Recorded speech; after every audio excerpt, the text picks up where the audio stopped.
Boa noite, Ângela. Seja Boa bem-vinda. noite. Obrigada, Hoje, Tauana, pelo convite. pronto. Hoje nós teremos uma estreia, né? A Ângela vai estrear aqui Sim, nas lives.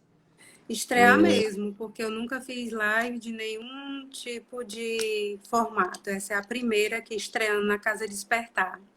Pois esse mês você teve duas estreias. Você fez uma estreia no Zoom, né? Sim, no PAF e agora Pronto. aqui. Agora aqui, pronto. Já tá passada, passou pelo Zoom, para cá vai ser até mais fácil. É, Lá no Zoom tem que ter co-anfitrião, tem que ter um ajuste. Aqui é um pouco diferente. Eu isso estou aí. aqui, essa semana eu estava participando de uma aula e o pessoal falando que quando eu vou procurar um nome aqui embaixo, meu olho fica baixo. E na live também.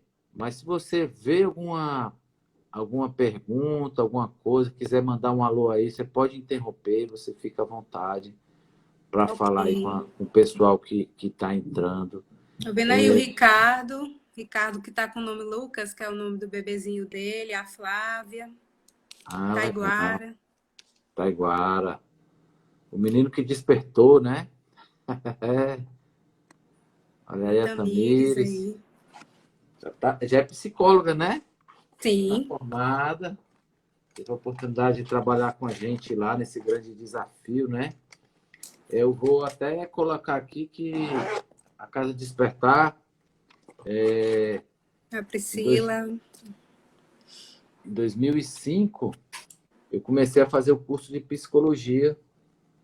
E naquela época ainda tinha vestibular, em 2005. Eu fui fazer o vestibular, um vestibular fora de época.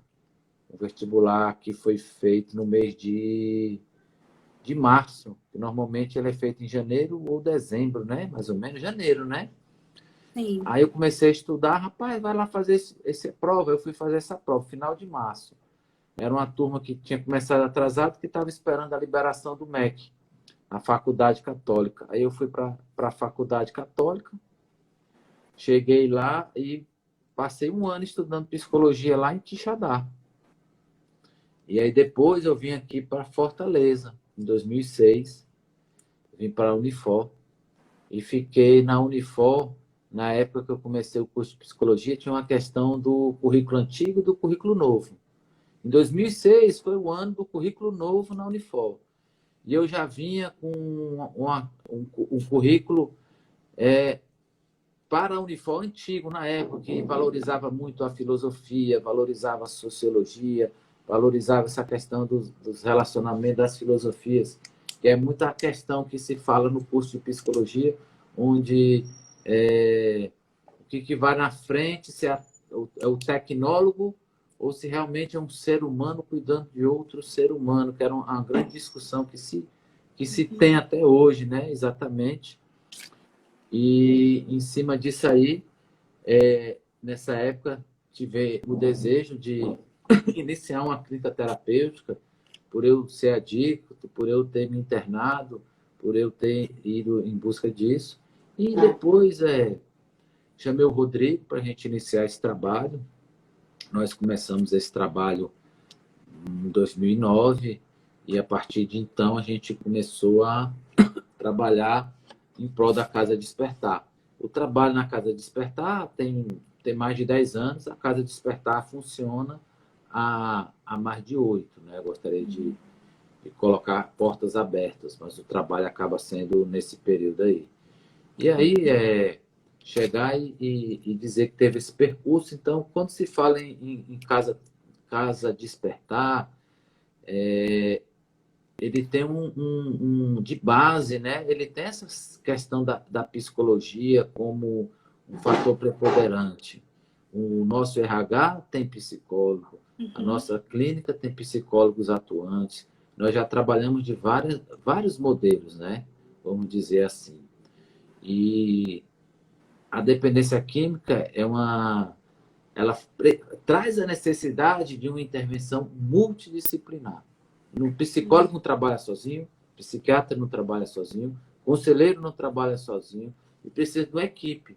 Tanto faz estar internado, sem estar internado, acontece da mesma forma. E apresentar para o pessoal, né, a Ângela. A Ângela, eu tive a oportunidade de conhecer a Ângela. Ela começou com a gente como estagiária. Ela veio fazer um trabalho lá da Unifor. Você lembra o tema, Ângela? Sim, era estratégias de prevenção das clínicas terapêuticas, né?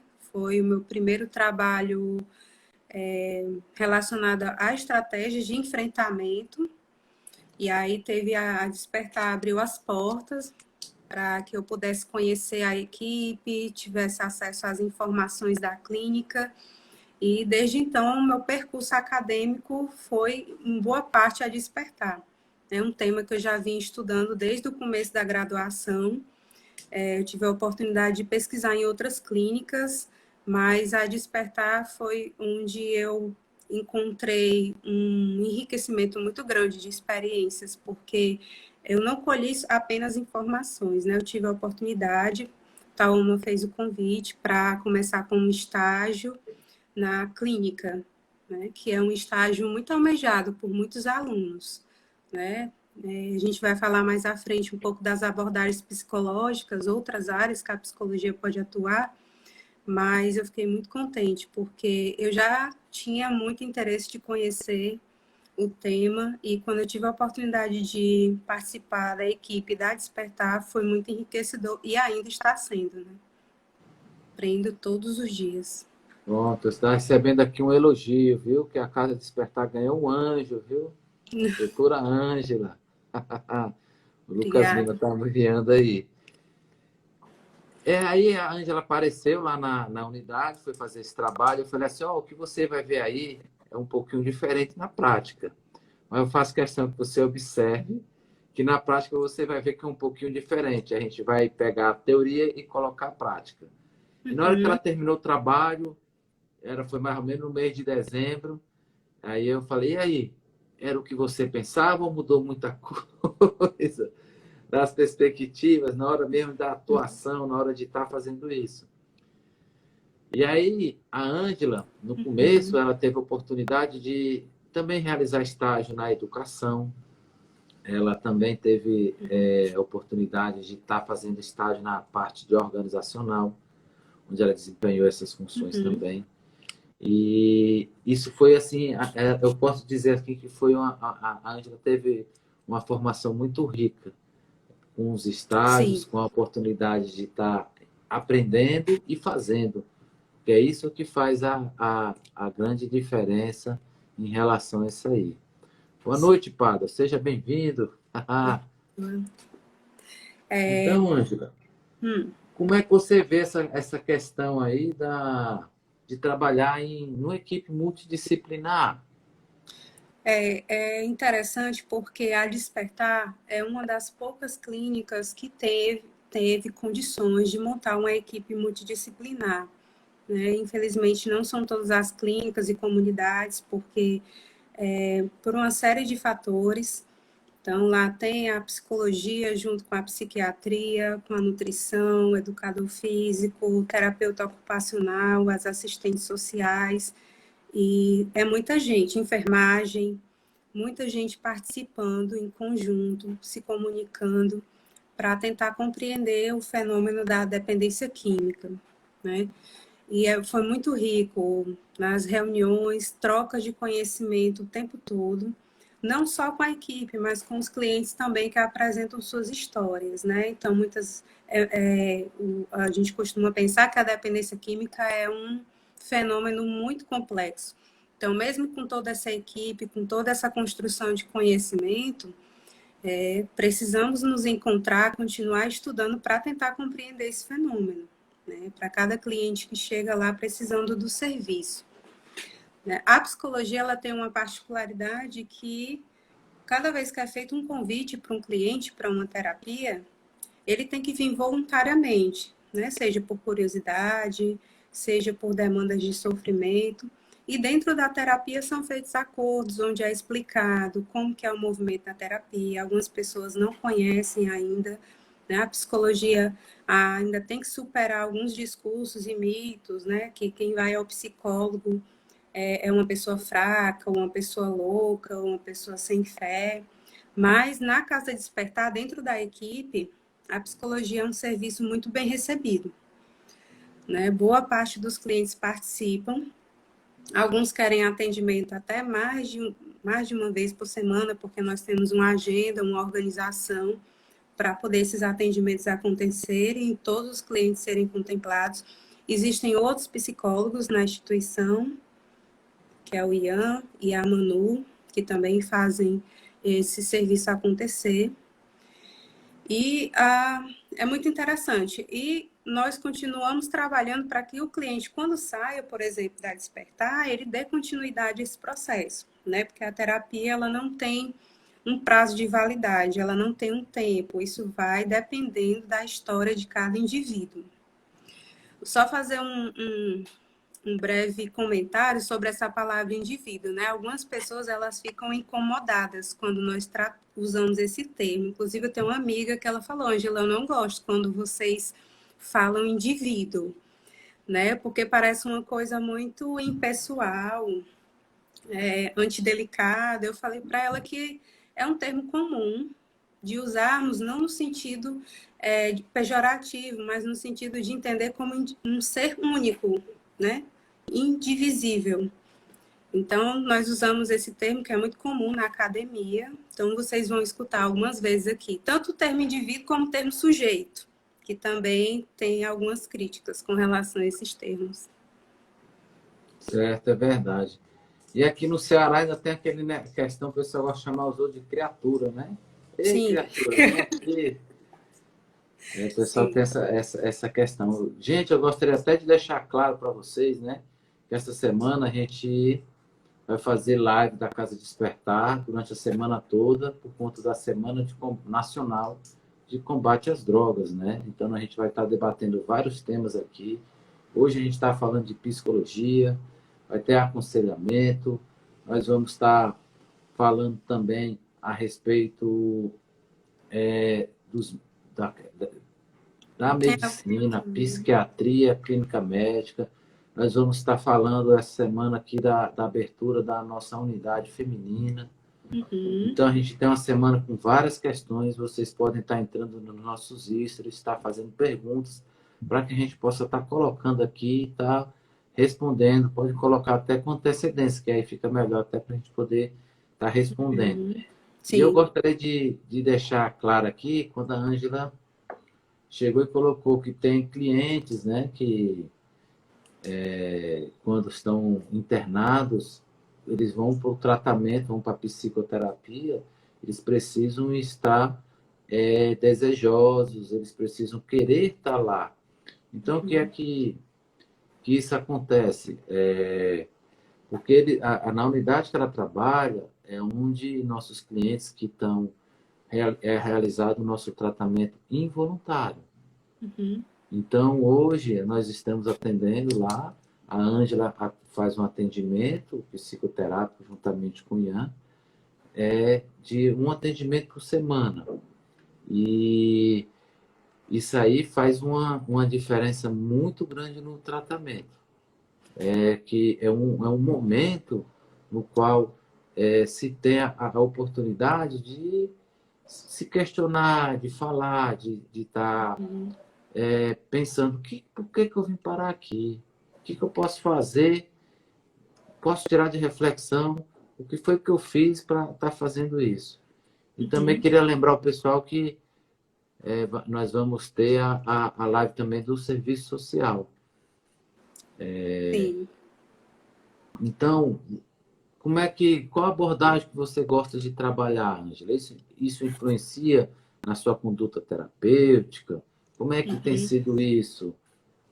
Pronto, eu trabalho com a perspectiva analítica comportamental, né? Uma abordagem que observa o sujeito e o indivíduo como um ser único.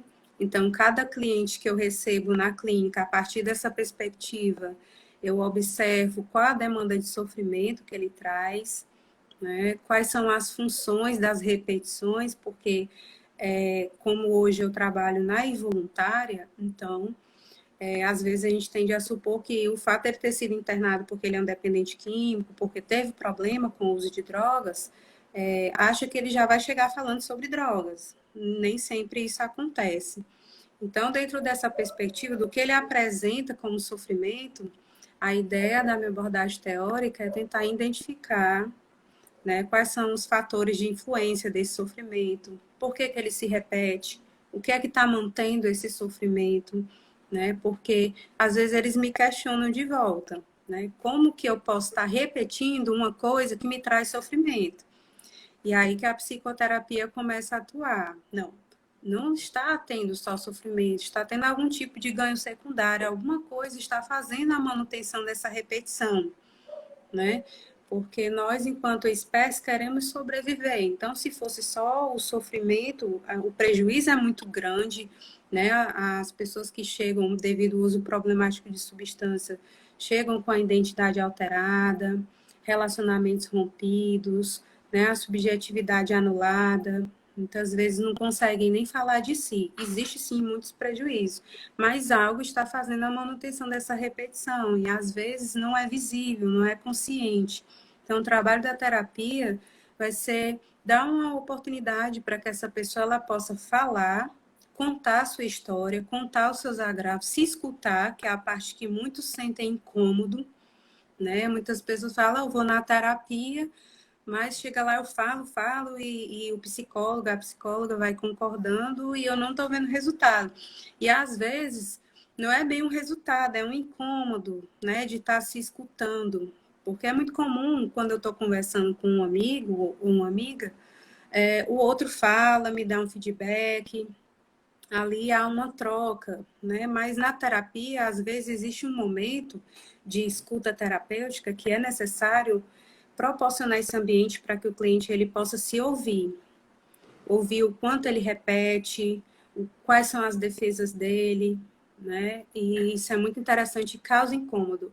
Às vezes é um incômodo que a pessoa às vezes até não quer mais ir para a terapia, né? Quando começa a perceber que às vezes não é o outro culpado, né? Na verdade, a terapia não tem essa pretensão de procurar um culpado, mas sim de proporcionar para que a pessoa ela pense outras perspectivas, além das que ela já pensou antes de chegar na clínica, por exemplo, né?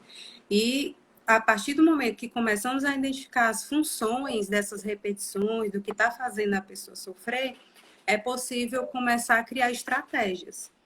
Não tem como na terapia criarmos estratégias de enfrentamento, de esquiva, de mudança de comportamento se eu não conheço o que é que está mantendo essa repetição. E quando eu falo de repetição, eu falo de patologias também, de depressão, de ansiedade, de compulsão, muitas vezes por alimentos, compulsão por sexo, e a compulsão pelo químico também, né, incluindo drogas lícitas, ilícitas, fármacos, álcool, tudo aquilo que se repete, alguma coisa está fazendo a manutenção disso. A gente precisa entender quais são os fatores de influência. Então, baseado nisso, às vezes questionamos muito para os clientes, trazer muitas perguntas, sempre explicando que nós não trabalhamos com noção de verdade ou certo ou errado. A gente quer compreender a história que esse indivíduo apresenta, né? E isso proporciona uma abertura para que eles possam se expressar sem julgamentos, né? A psicologia não traz muito essa ideia de julgar se está certo, se está errado, né? Queremos que ele realmente possa se expressar e consiga se ouvir, consiga começar a pensar. É um espaço de silêncio que é oferecido muitas vezes, ele não tem, né? Quando eu vou conversar com outra pessoa, a outra pessoa vai falar, e nesse barulho do outro, eu não consigo me escutar. Então, esse silêncio, muitas vezes, na terapia é necessário. Isso é verdade. Hoje mesmo, falando nisso aí, eu tive a oportunidade, hoje eu estava atuando lá na unidade Fazenda, que é a nossa unidade voluntária, que hoje está atendendo exclusivamente o público masculino, e eu estava lá na nossa quarentena. A quarentena lá na unidade Fazenda, ela acontece onde era a parte que era feminina. Então, hoje lá na parte feminina, nós estamos fazendo a quarentena. Eu estava conversando com um jovem que precisou fazer o segundo tratamento. Nessa conversa, eu pude estar percebendo com ele o seguinte, ele falando de um relacionamento que ele tem com a mulher, há mais de 5 anos, sendo que acabou há 3 anos, esse relacionamento acabou. E aí ele vivendo essa relação de 3 anos, mesmo sem estar com ela, mas vivendo o luto, não conseguindo passar por outra etapa, falando, vivendo aquela relação. E ele tem consciência do que está acontecendo, sabe que está trazendo prejuízo, mas não sabe como se desvencilhar, como você acabou colocando. E a adicção, muitas vezes as pessoas vão colocando, ela é a substâncias, pessoas e coisas, né? Então, a pessoa, a codependência tem a ver com adicção, a questão de compra, sexo, comida, o jogo, tem tudo a ver com adicção. Então, essas situações acabam trazendo uma demanda muito grande. E nesse momento agora, você já trabalhou conosco aqui na Casa Despertar em alguns formatos, né? Hoje nós estamos com o formato da psicoterapia individual. Nós já tivemos um formato de estar fazendo a psicoterapia em grupo, psicoterapia individual. E na sua percepção, o que tem? Eu sei que cada caso é um caso, deixar isso explicado e tudo para todo mundo, mas o que é que faz a diferença para, assim, existe um melhor que o outro? Depende do caso. Como é que é isso? Como é que você tem enxergado isso? Pronto, né? Dentro da psicologia, nós temos muitas abordagens, muitas teorias, muitas correntes filosóficas, e cada profissional da psicologia que escolhe uma dessas filosofias, um desses olhares, né, vai ter o norte para o seu trabalho acontecer. Eu costumo pensar que não existe uma abordagem melhor, mas muitas pessoas às vezes vão para a terapia e não tem uma boa vivência ou de alguma forma não vinculou bem. Eu aconselho que você procure outros profissionais, porque a psicologia é um mundo, existem muitas formas de trabalho, né? Dentro da própria Despertar, nós já tivemos vários profissionais com abordagens diferentes, né? A minha é comportamental, tem o Ian, que é terapia cognitivo-comportamental, tem a Manu, que é a ACP. Então, são correntes filosóficas que nos norteiam na forma de observar o indivíduo e como ele se relaciona com o mundo. Então, temos trabalhos grupais, como o Tauama citou, tem trabalhos que é feito com mediação familiar, tem terapias de casal, tem o próprio acompanhamento terapêutico, que é algo relativamente recente, né, que é uma terapia feita fora de consultório. Tem o pós-tratamento da Despertar, no caso, hoje os clientes têm um acompanhamento individual, mas ele pode dar continuidade no acompanhamento ambulatorial. E abordagens filosóficas existem muitas, né? A psicanálise, terapia cognitivo-comportamental, a terapia de aceitação e compromisso, terapia centrada na pessoa, Gestalt, são muitas correntes filosóficas. Então, isso vai depender muito de como que é a relação desse terapeuta com a pessoa, como que ela vai apresentar a história dela e como é que vai ser esse manejo. Então, eu costumo pensar que não tem uma terapia que é a melhor, a mais indicada. Eu acho que vai muito da experiência da pessoa. Ela ir ao terapeuta e ver como que essa relação de confiança vai se estabelecer, né? Hoje, a TCC e a comportamental atuam muito na área de dependência química e dialoga bastante com a psiquiatria, né? São muito comuns. Mas isso não quer dizer que outras abordagens não venham e se empenhando em pesquisas, em produção de conhecimento para trabalhar esse tema. E dentro das correntes filosóficas existem outras correntes, né? Então é uma ramificação imensa, mas eu acredito que todos os profissionais trabalham com o objetivo de acolher o sofrimento e proporcionar um espaço para que esse indivíduo observe outras formas de existir diante daquilo que ele está apresentando como um agravo, né? Como um afeto. É verdade. Eu estava aqui, eu vi que o Ian apareceu aí, passou o nome dele aí mais cedo, dá um alô aqui para ele. Esse também estamos tendo tá perto da estreia dele também no PAF, né? Sim, então estamos aguardando ansiosos. Pronto, ele ia fazer a estreia dele também no PAF, com um tema muito bom. E essa semana acabou sendo cancelado o nosso PAF. Lembrar que as pessoas que estão aqui conosco, que o pessoal que nos acompanha lá nos PAFs, que não vai ter PAF quarta-feira, porque nós vamos estar fazendo essas lives, né? As lives da Semana Nacional de Combate às Drogas.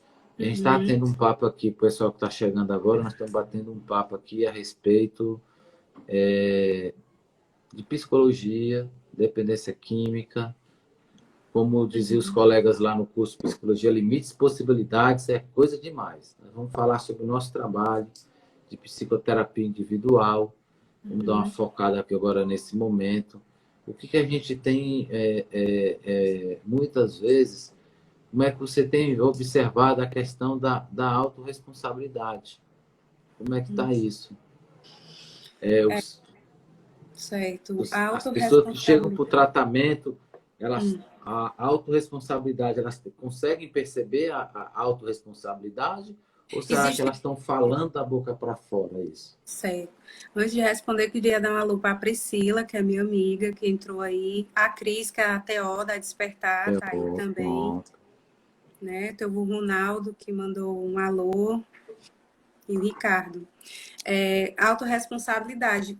Na clínica, nós encontramos dois movimentos. Né? Existem aquelas pessoas que chegam dizendo que a culpa é do planeta Terra, por ela ter escolhido uma série de coisas que gerou prejuízos, né? A minha mãe não sabe conversar, porque a minha irmã é chata, ou porque eu não posso fazer o que eu quero, não tenho minha liberdade, N coisas. E tem um outro movimento de pessoas que já não conseguem observar que existem fatores que escapam do nosso controle, né? E chegam num movimento de culpa muito grande, né? Internaliza assim, como se eu tivesse uma entidade que não posso me libertar, o culpado de tudo foi eu. E esses dois movimentos são muito complicados de trabalhar na clínica, né? Porque são movimentos polarizados. A ideia, como fala lá na oração da serenidade, é que a pessoa ela consiga identificar o que é que ela pode controlar e o que ela não pode controlar, que ela consiga saber aceitar. E ela concentra energia no que ela pode realmente modificar. Não é mais ou menos isso que diz a oração da serenidade, né? Aceitar as coisas que eu não posso modificar e coragem para modificar as que eu posso. Então, quando está no movimento polarizado, isso não acontece. É desperdiçado muita energia, às vezes, para mudar o outro, para mudar o pensamento do outro, para convencer de que a culpa é do outro. Ou então, muitas vezes, a culpa é minha, eu não tenho jeito, né? Muitos chegam com a subjetividade praticamente anulada, né? Sem fé, sem esperança de mudança. E esse é um movimento da terapia também de questionar isso, né? Esse movimento polarizado. Pois é, e até essa questão da polarização foi até muito tocada na questão aí nas épocas das eleições, né? Até, e tudo. E agora com essa questão aí das manifestações que estão tendo contra o racismo. E nós percebemos que é um movimento cultural, né? Gosta ou não gosta, é verdade ou mentira, né? Tá certo ou tá errado. E isso às vezes nos limita. Um diálogo, por exemplo, né? Às vezes eu pergunto como que é a relação do cliente com a família para falar sobre dependência química e há muito tempo não há diálogo, né? É verdade. Há acusações, cansaço, sofrimento, ninguém consegue mais dialogar. Nas visitas que tem na Casa Despertar, lá tem um profissional que fica mediando. É um dos poucos momentos que essas famílias conseguem conversar, conseguem se escutar, porque tem alguém mediando, porque a escuta é algo que vem se perdendo, né, na nossa Verdade. cultura. Todo mundo quer falar, todo mundo sabe um pouquinho, e ninguém mais se escuta. É por isso que eu estava falando da questão da polarização, porque é algo, como você colocou, cultural, eu acho que do século XXI, e com o advento aí da internet, com o advento das redes sociais, da facilidade de comunicação, o diferente ficou mais fácil de ser visto, né? De ser encontrado, e aí as pessoas não estão sabendo lidar com essa situação. Existe um estigma por se trabalhar com dependência química, um estigma por ser dependente químico. Existe toda essa situação, né? Sim. Esse estigma, você tem visto muitas pessoas com ele, né, em tratamento? Com o estigma? Estigma, eu não dou certo porque eu uso droga e aí não dá certo. É por isso, é, é por isso que não dá certo. É porque eu uso droga. Aí a Sim. mãe falando do filho. E como é que você tem visto isso aí? Sim, o estigma é um discurso que não foi superado, né? Já avançamos muito para conversar hoje sobre dependência. Algumas pessoas até às vezes ficam curiosas para saber como que é uma clínica de internação, né? E às vezes quando tem a oportunidade de conhecer, se surpreende, né? Que existem seres humanos ali, né? Não É tem ninguém verdade. surtando, né? Com o imaginário de que existem pessoas que têm que ficar à margem, não, né? Mas o estigma, tanto na profissão da psicologia como em relação à dependência química, temos que conversar ainda muito sobre isso, né? Porque ainda está muito associado à loucura, à depreciação da imagem, né? Então, são seres humanos que estão em sofrimento, né? E que, porventura, esse sofrimento casou a vivência com o uso de substâncias, né? E procurou a clínica para serem ajudados, né? Então, é muito interessante poder fazer esse trabalho de desconstruir algumas crenças, algumas que na minha abordagem eu costumo chamar de autorregras, né? Que são crenças construídas com o passar do tempo que limitam muito para que esse sujeito consiga se expressar de forma diferente, consiga tentar algo novo, que é tão difícil tentar algo novo, né? Às vezes parece simples, tente algo que você não fez ainda para tentar sair dessa repetição, mas eu costumo pensar que o novo, ele assusta muito porque a pessoa já está com barreiras, está se sentindo limitada por conta do estigma. Devido ao cansaço, às vezes a família já não valida mais essa fala, né? Já fica entre a desconfiança, será que está falando a verdade, será que não está? O diálogo se perde e não há mesmo espaço para escuta. O estigma é um problema, né? O estigma, ele vindo externo da família, de amigos, ele é um problema, mas quando ele está internalizado no próprio indivíduo, ele dificulta bastante a terapia, né? Porque nós precisamos que essa pessoa ela tenha ali esse movimento de perceber que é possível ela exercer as potencialidades, né? Que ela tem muitas vezes que ela nem conhece. É verdade, isso aí que você está colocando. E aqui que você tem, assim, quando vai nesses anos de experiência que você já tem com a dependência química, quais são as demandas mais recorrentes? O pessoal muitas vezes me pergunta assim, o pessoal que vai lá para um tratamento, que vai se internar, como é que é isso? Aí o pessoal fala, rapaz, é igual aquelas músicas, o pessoal diz que acaba o relacionamento e vai beber, vai usar droga. É por isso, é aquilo ali mesmo, não sabe lidar com as emoções, o que é que Entendi. realmente, quais são os casos que a gente trabalha, né? Como é que você vê isso aí? Tem muitas demandas que são associadas ao uso de substâncias psicoativas, né? Relacionamentos familiares, um dos mais recorrentes, problemas de dialogar na família,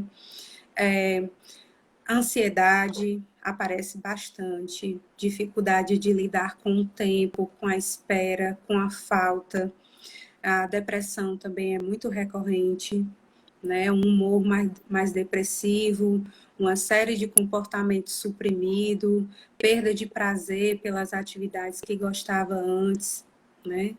Outra demanda que aparece muito é o estigma, né? Daquela pessoa que porventura é a ovelha negra da família, então parece que eu já nasci para dar errado, e aí a pessoa acaba entrando nesse movimento de tentar sustentar essa imagem, achando que não tem outra forma de existir. É muito comum. Temos também patologias, né, mais sérias, transtornos de bipolaridade, a esquizofrenia, que muitas vezes fica agravada pelo uso de alguns químicos. Entendi. Vamos fazer também um trabalho de psicoeducação, né? Quando é identificado essas demandas associadas, de fazer um movimento de apresentar um pouco do conhecimento que a ciência psicológica tem. Às vezes a pessoa usa um químico e ela não sabe exatamente por que ela escolheu aquele tipo de droga, né? Falando assim no senso comum, usando esse termo droga. Às vezes ela tem um movimento mais depressivo, então ela precisa de uma droga mais estimulante. Muitas vezes ela não sabe porque ela faz uso cruzado de bebida e cocaína, por exemplo, né? Porque é uma pessoa que começa a beber, o sistema nervoso central deprime, porque o álcool é uma droga depressora do sistema nervoso central, então ela precisa depois de um estimulante. Então, esse combinado que coloca o corpo, todo o organismo em risco, muitas vezes eles têm a vivência, mas não sabem por que esse movimento acontece, desde a escolha, né, ao que essa escolha está associada. Nosso trabalho também é fazer com que eles identifiquem os ambientes de risco, que muitas vezes não é só uma festa, não é só um grupo de amigos, às vezes é dentro de casa mesmo, né, quando as relações estão muito adoecidas, num ambiente de trabalho, ou quando se frustram, enfim, existem vários ambientes de risco que vai depender de cada história, por isso que nós trabalhamos com um indivíduo único, não costumamos compará-lo com o outro, porque cada história é única. Às vezes, nas partilhas, que são grupos que acontecem dentro da clínica, eles vão identificando pela fala do outro, algumas coisas que são parecidas, mas na terapia aparecem coisas que são únicas da história dessa pessoa. Então, por isso que cada atendimento ele é único. Cada estratégia pensada vai ser a partir do que ele apresenta na sua história. Eu não posso pegar a mesma técnica, a mesma estratégia e aplicar para todo mundo. Isso pode dar muito errado, né? Porque as demandas são bem diferentes. É verdade. O Ramon tá colocando aqui, mais cedo aqui, ele escreveu aí a respeito do projeto lá do Jiu-Jitsu. Nós temos tatames nas duas unidades, Ramon. E o pessoal lá, quando aparece algumas pessoas que realizam treinamento, eles estão fazendo esses treinos por lá, né? Então é uma questão de estar fazendo isso aí. Feliz aí com o retorno da Cris, né? A Cris não tá voltando a trabalhar com a gente, mas é porque ela estava de atestado uns dias e está voltando, que ela acabou de colocar aqui. E uma coisa que me chama muita atenção no atendimento é a questão da criar a aliança terapêutica, porque muitas vezes eu gosto de dizer assim, o cliente, o paciente, o residente, ele vai me procurar no consultório, ele vai contar a história do dia que ele foi pro colégio. Aí, no primeiro atendimento, ele conta a história que foi para o colégio. No segundo dia, ele conta como foi para o colégio. No terceiro dia, ele conta o que aconteceu. Aí, no quarta vez, ele conta o sentimento. E aí, acaba sendo algo assim que ele vai colocando lá e vai compreendendo aquilo. Porque muitas vezes aconteceu muito rápido, ele não deu importância, ou ele não sabe lidar com a situação e por não saber lidar fica muito difícil. Eu estava vendo esses dias, né,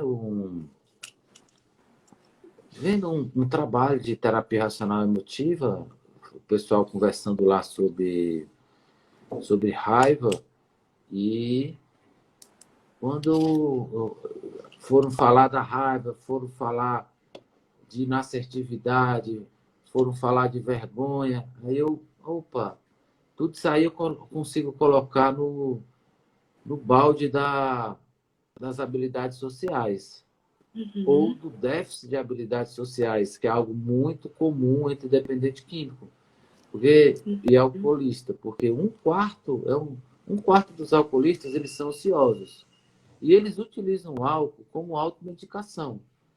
O pessoal, eu quero tomar um remedinho para dormir. Eles não, eu quero tomar uma dose para eu poder conversar com alguém. Se eu não conseguir conversar, se eu não tomar uma dose, eu não tenho coragem. E muitas vezes isso aí já foi aprendido na adolescência. Não sei o quê, vou tomar uma aqui para criar coragem para falar com a menina, eu vou tomar uma para isso, eu vou ser mais tranquilo. Então, tem uma questão cultural, né, das pessoas estarem fazendo isso. Você tem E observado essas situações da... isso que você falou é justamente o que o terapeuta analítico comportamental faz, que é identificar qual é a função, né, do uso da substância psicoativa, por exemplo, ou do comportamento que está trazendo sofrimento. Por exemplo, há duas formas de existem várias formas de emagrecer. Eu posso escolher duas. Eu posso escolher ir para a academia, me alimentar de forma saudável, ou eu posso vomitar tudo que eu comer. As duas formas, elas vão me dar aí um resultado, que é o emagrecimento, né? Então, quando a gente fala de função, eu falo isso, né? Quando eu tenho uma vivência com o uso de substância psicoativa, qual o resultado que eu estou esperando daquilo? Qual é a função, né? É poder me expressar melhor, né? É poder eu, pelo menos temporariamente, ficar suspenso do sentimento de empatia, ou ficar suspenso de algum sentimento que é aversivo para mim, né? É eu poder interagir melhor em um grupo, né? Ou então eu estou tendo uma vida que é muito empobrecida em termos de atividade.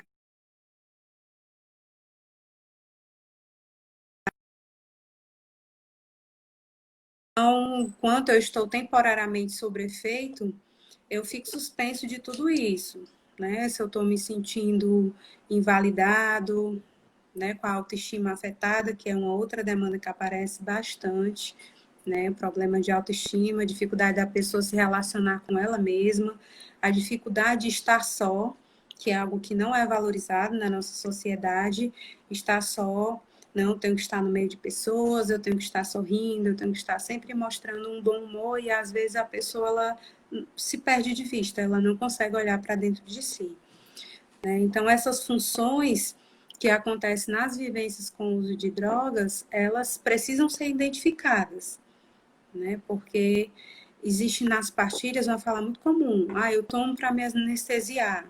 Anestesiar exatamente do quê? Né?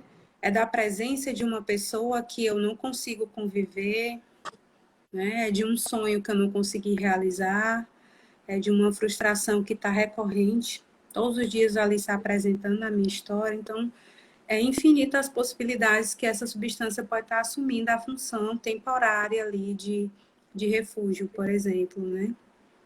É verdade.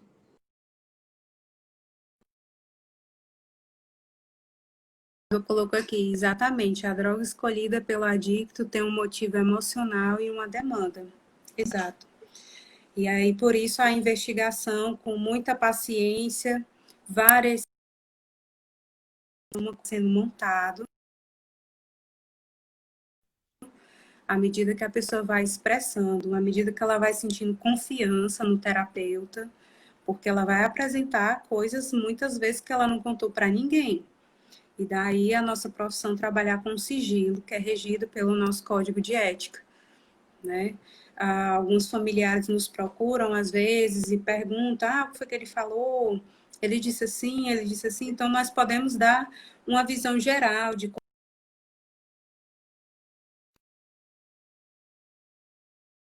compartilhar, né? Nosso código de ética nos orienta que o sigilo profissional ele deve acontecer em todas as sessões. E isso nos dá aí mais um elemento para estabelecer um acordo terapêutico com esse cliente, que muitas vezes nunca contou esse sofrimento para ninguém porque ele não se sentia seguro para apresentar isso de uma forma mais expressiva, num ambiente mais acolhedor. E esse movimento na terapia acontece em todas as sessões. Isso é verdade. É uma questão assim, muita a certeza desse sigilo profissional, né? A certeza de que eu vou falar aqui, vou conseguir ser respeitado. Eu posso falar aqui que eu sei que não vão brincar comigo, não vão tirar sarro da minha cara. Porque muitas vezes eu tenho vergonha de algo que aconteceu comigo que eu não queira contar para os outros. E aí, por conta disso, eu não queira falar, não queira colocar em grupo. E até muitas vezes eles colocam primeiro em terapia, tentam resolver, até poder colocar num grupo terapêutico uma situação, uma dificuldade, uma questão que aconteceu. E aí, quando colocam num grupo e vê que outras pessoas também já passaram por isso, acaba facilitando. Acaba facilitando lidar com isso, acaba facilitando essa situação, né? E aí, hoje, né, a gente tá aqui já faltando 9 minutos aqui para a gente acabar. O tempo passa muito rápido, diga-se de passagem. E aí, quando a gente fala assim, existe alguma... O que é que está associado à dependência química? Você já acabou colocando assim de forma bem ampla, né? Eu vou colocar assim a grosso modo. Existem as pessoas que acabam tendo características depressivas, existem as pessoas que têm transtorno de humor, se eu fosse colocar assim, que têm transtornos de ansiedade e que têm os transtornos psicóticos, né? Então, seria esses, se eu fosse colocar de forma macro isso, né? E muitas vezes as pessoas vão lá para tratamento de dependência química e o sucesso é alcançado quando se trata uma ansiedade, Sim. quando se trata uma fobia, como se trata uma vergonha e a pessoa acaba resolvendo. E o Sim, que, é que por você isso. tem nesses tempos agora, vamos dizer assim, 2020, alguma situação assim que lhe chamou a atenção em relação a algum dessas comorbidades, como nós chamamos, né? Comorbidades é algo que acompanha o dependente químico, uma doença mental, uma doença no corpo, uma doença devido não somente só à questão da dependência química em si, mas também alguma coisa de ordem clínica. Sim, chama atenção quando é identificado uma dessas patologias que você citou, porque aí entra o trabalho multidisciplinar, né? Lá nós vamos trabalhando demandas emocionais, demandas de autoconhecimento, que é algo muito enfatizado na terapia. Se eu não me conheço, eu não tenho como me movimentar, né, para criar estratégias de enfrentamento.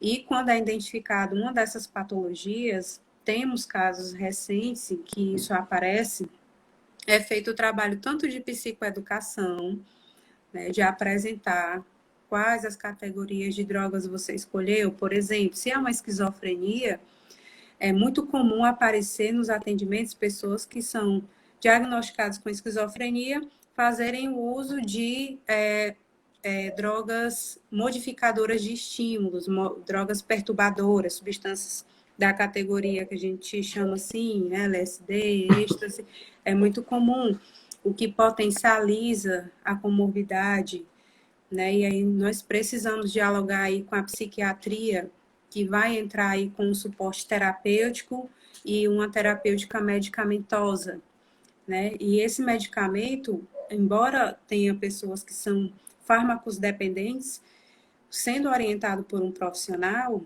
né, esse indivíduo ele vai ter mais condições de conseguir se organizar, né, principalmente evitar crises, né, crises de esquizofrenia, crises, surtos psicóticos. Muitas vezes a pessoa não consegue nem dialogar porque é tanto pensamento. Então, a É partir do momento que ela verdade. começa a fazer um acompanhamento medicamentoso, ela consegue melhorar uma atividade física que já é comprovado nos estudos o quanto melhora a qualidade de pessoas que têm esquizofrenia. Então, o trabalho multidisciplinar entra aí, junto com a psicologia. E é muito comum, tá, Alma? Comorbidades associadas ao uso de substâncias psicoativas. Quando nós estamos chegando aqui, você gostaria de fazer alguma consideração final aí, nesse momento aí que a gente está próximo a se despedir aí do pessoal aqui na live? Bom, a consideração é que eu incentivo, né, quem tiver a oportunidade de fazer a terapia psicológica associada a outros profissionais, as famílias também, né, é muito importante o acompanhamento das famílias para que esse tratamento seja feito de ambos os lados, né, que essa rede de apoio, toda ela esteja sendo cuidada, né, não só o dependente químico, né, mas para a família, que é a principal rede de apoio, ela também procure esse autocuidado, né? Certo, é verdade. Queria dar os parabéns aí para você, Ângela, por ter aceitado esse desafio de vir aqui fazer essa live, de ter se preparado aí para isso. Foi muito, muito bacana esse momento aqui desse bate-papo. Eu posso dizer que é um assunto muito amplo, que a gente pode esmiuçar muito mais, Sim, falar sobre isso. Em relação à situação hoje do nosso tratamento, ele faz parte do nosso alicerce. Hoje, quando a gente orientamos as pessoas a fazer o pós-tratamento, a gente recomenda, né, que faça com conselheiro, com psicólogo e com acompanhamento médico. Isso vai fazer uma grande diferença. Então, esse tripé, né, que sim, acreditamos que hoje ser o tripé mínimo para um atendimento para a questão da dependência química. Terapia ocupacional também é muito importante, foi colocado aqui. Um dia desse eu acordei cedo, já era 4 e pouco, 4h40, 4h20. Rapaz, não vou ficar aqui na cama, não. Quando o pessoal pergunta para mim o que fazer quando é insônia, aí arrumar armário, né? E arrumar as coisas. Fui lá arrumar um armário. Quando eu vi, já era 6 horas da manhã. E doido para terminar, eu falei, eita, ainda tem mais coisa para arrumar. E satisfeito, feliz, e pô, fiz alguma coisa produtiva. E é aquele negócio, não é só falar, é fazer, é ser um exemplo. sim. Muitas vezes o que a gente vive, né? Vive desse exemplo aí. Então, Sim. pode Quero falar. agradecer, não, agradecer a oportunidade, os colegas de trabalho aí, muito obrigado pelos elogios, né? Obrigada aí quem ficou até o final. Agradecer porque é um espaço de produção de conhecimento, né? Vi aqui É muitos verdade. comentários, né, que foram agregadores. Obrigada, Tauama. Obrigado também. Até a próxima, pessoal. Amanhã, A às Flávia 8 horas. e a Thaís, da assistência Flávia está social. aí. A Flávia aí está aí, dando os parabéns aí para gente. Tenho certeza que amanhã vai ser muito tranquilo, um assunto muito bom, falar sobre família e dependência química. Um tema bastante. Como é que eu posso achar o adjetivo correto aqui? Instigante. É um tema Sim, assim muito. Tem muito para falar. O que a sim, família faz? O famílias. que a família deixa de fazer? Como a família deve agir? Como é que ela não deve agir? O dependente químico é assim por causa da família, ou a família é assim por causa do dependente químico. Então, não existe essas questões aqui. Eu só sei que, por acaso, a pessoa, um membro da família começou a usar droga e não sabe lidar com isso.